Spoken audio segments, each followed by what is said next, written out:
5000 सालों से क्या आज भी मक्का मदीना में जिंदा है सूपनखा। आज की वीडियो में मक्का मदीना का वो रहस्य हम आपको बताएंगे जिसका संबंध हिंदू धर्म के साथ जुड़ा हुआ है, और सच्चाई जानकर आप भी दांतों तले उंगलियां चबाने लगेंगे। रामायण के अनुसार प्रभु श्री राम ने रावण का वध किया और माता सीता को उसकी कैद से आजाद किया। लंका का सारा राजपाट विभीषण को सौंप दिया। रामायण में लगभग सभी राक्षसों का वध हुआ, लेकिन एक राक्षसी ऐसी थी जिसका जिक्र केवल शुरुआत में ही होता है, और उसका नाम है सूपनखा। सूपनखा ने सबसे पहले जब प्रभु श्री राम को देखा तो उनकी सुंदरता देखकर वो मंत्र मुग्ध हो गई और प्रभु श्री राम के सामने शादी का प्रस्ताव रखा। लेकिन प्रभु श्री राम माता सीता को ही अपना सब कुछ मानते थे, तो उन्होंने सूपनखा के इस प्रस्ताव को अस्वीकार कर दिया। जिसके बाद सूपनखा को माता सीता पर बहुत क्रोध आने लगा, और जब वो अपने नुकीले नाखूनों से माता का वध करने के लिए आगे बढ़ी तो लक्ष्मण ने अपनी कटार से सूपनखा के नाक और कान को काट दिया। जिसके बाद वो इसी अवस्था में अपने भाई रावण के दरबार में पहुंची और अपनी बहन की बेइज्जती का बदला लेने के लिए रावण ने सीता माता का अपहरण किया, और इसी घटना की वजह से पूरा रामायण हुआ। रामायण का बीज तो सूपनखा ने बो दिया था, और उसी की वजह से रामायण का युद्ध हुआ और एक एक राक्षस की मृत्यु हो गई, लेकिन अंत में वो ही जिंदा बच गई। आखिर सवाल ये उठता है, रामायण खत्म होने के बाद सूपनखा का क्या हुआ? आखिर वो कहां पर निवास कर रही थी? लक्ष्मण ने सूपनखा की नाक और कान को काटकर छोड़ दिया था, जिसके बाद वो कपड़े से अपने चेहरे को छुपा कर रखती थी। रामायण में जब रावण का वध हुआ तो सूपनखा अपने पति के साथ शुक्राचार्य के पास चली गई और जंगल में शुक्राचार्य के आश्रम में रहने लगी। आगे हम आपको इतिहास की एक ऐसी सच्चाई बताने वाले हैं जिसके बाद आपको पता चलेगा कि आखिर इस्लाम धर्म का जन्म कैसे हुआ।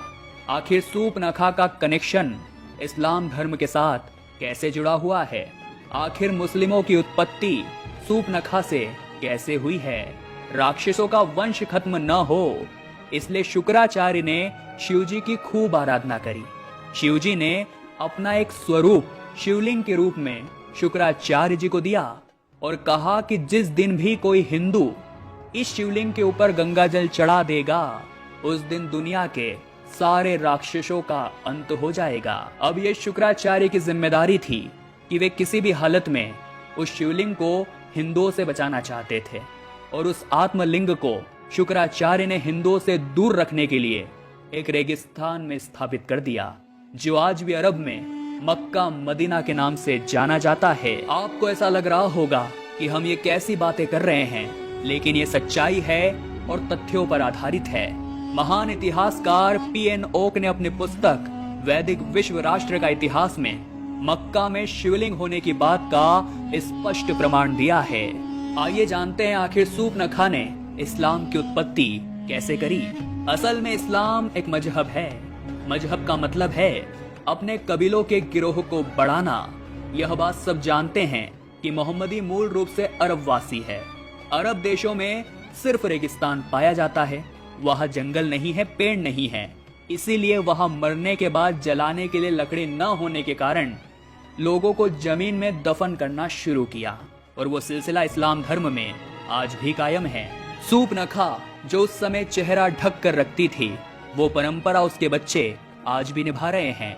आज भी मुस्लिम औरतें चेहरों को ढक कर रखती है। सूपनखा के वंशज आज मुसलमान कहलाते हैं क्योंकि शुक्राचार्य ने इन्हें जीवन दान दिया था। इसीलिए आप जरूर देखते हैं कि शुक्रवार का दिन इनके जीवन में विशेष महत्व रखता है। लेकिन दोस्तों, जहाँ पर महादेव होते हैं वहाँ पर माता गंगा का होना तय है, और मक्का मदीना में हमें माँ गंगा के दर्शन किस रूप में होते हैं, आगे वीडियो में जब वो सच्चाई हम आपको बताएंगे तो आपके भी रोंगटे खड़े हो जाएंगे। मक्का मदीना में शिवलिंग है या नहीं, ये जानने के लिए हमें सबसे पहले मक्का मदीना की कहानी को विस्तार से समझना होगा, जिसके बाद हम ये बात स्पष्ट रूप से समझ जाएंगे कि मक्का मदीना में सचमुच में मक्केश्वर महादेव मौजूद है। मुस्लिमों का सबसे पवित्र धार्मिक स्थान मक्का मदीना अरब में स्थित है। प्रतिवर्ष पूरी दुनिया से लाखों की संख्या में मुस्लिम जन मक्का मदीना में अपने गुनाहों की क्षमा मांगने के लिए और जन्नत पाने की इच्छा से जाते हैं। जिस तरह से हिंदू 4 धाम तीर्थ करने के लिए जाते हैं, ठीक उसी तरह से मुस्लिम तीर्थ करने के लिए मक्का मदीना जाते हैं। लेकिन कई ऐसे रहस्य है जो आज तक आपको पता नहीं है। मक्का मदीना में शिवलिंग होने की बात कई इतिहासकारों ने अपनी पुस्तक में लिखी है। रोमन इतिहासकार जिनका नाम धोदस सलस है, उन्होंने अपनी पुस्तक में स्पष्ट रूप से वर्णन किया है कि मक्का मदीना में पहले मक्केश्वर यानी महाशिव का मंदिर था। यह उस समय की बात है जब मुसलमान वहां इबादत नहीं करते थे। उस समय वहां मक्का मदीना भी नहीं बना था। ऐसे में वहां पर मक्केश्वर महादेव की पूजा की जाती थी। कई प्राचीन कहानियों में इस बात का जिक्र मिलता है कि मक्का में बहुत बड़े काले रंग का एक शिवलिंग था जिसकी लोग पूजा करते थे। ऐसा भी माना जाता है कि वह शिवलिंग आज भी खंडित अवस्था में मक्का में मौजूद है और उस शिवलिंग को एक क्यूब आकार के बॉक्स बनाकर घेर दिया गया है ताकि हिंदुओं को कभी भी इस बात की भनक न पड़े और वे लोग इसी कमरानुमा घर की इबादत करते हैं।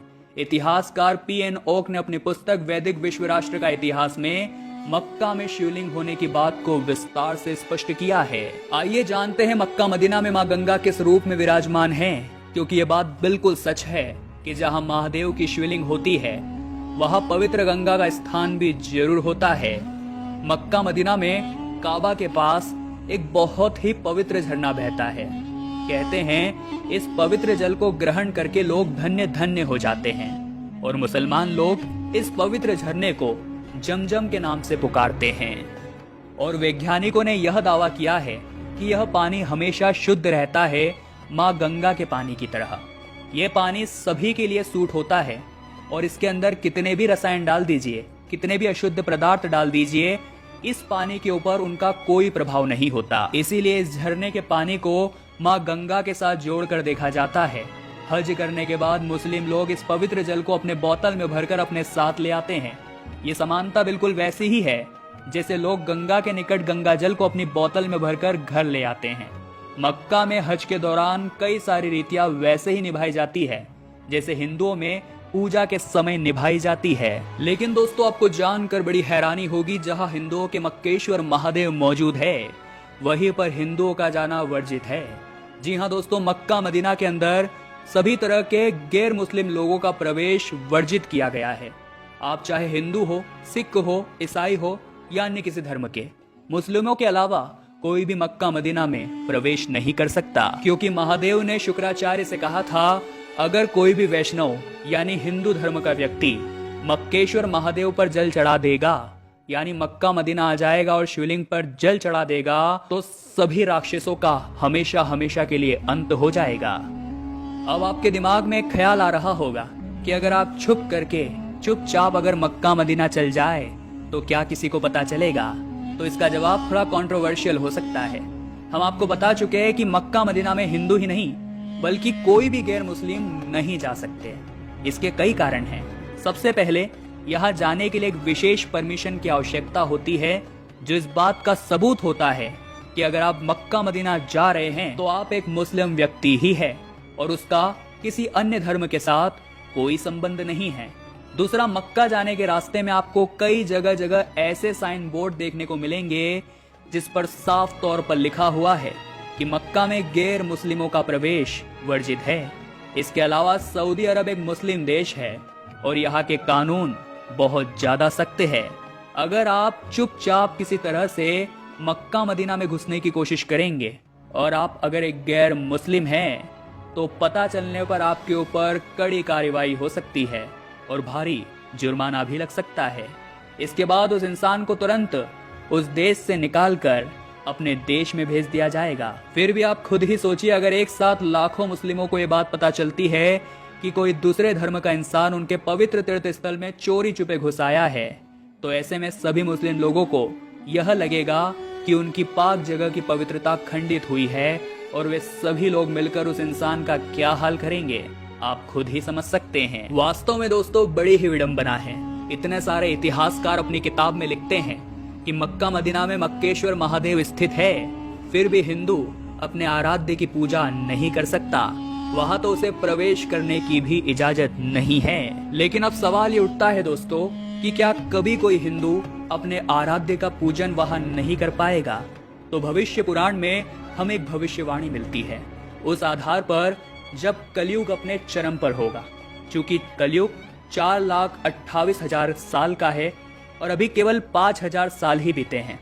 जब कलयुग का अंत चरम पर होगा, जब पाप बहुत ज्यादा बढ़ जाएगा, देवता असुर बन जाएंगे और इंसान अपनी इंसानियत को भूल जाएगा, और महादेव के कथन के अनुसार जैसे किसी वैष्णव द्वारा मक्केश्वर महादेव पर जल अर्पित होगा, मक्केश्वर महादेव वहां से बाहर आएंगे और सभी पापियों का अंत कर देंगे, सभी राक्षसों का खात्मा हो जाएगा और पूरे विश्व में पुनः सतयुग का निर्माण होगा, राक्षसों का अंत होगा और सनातन धर्म का डंका जोरों शोरों से चारों ओर बजेगा।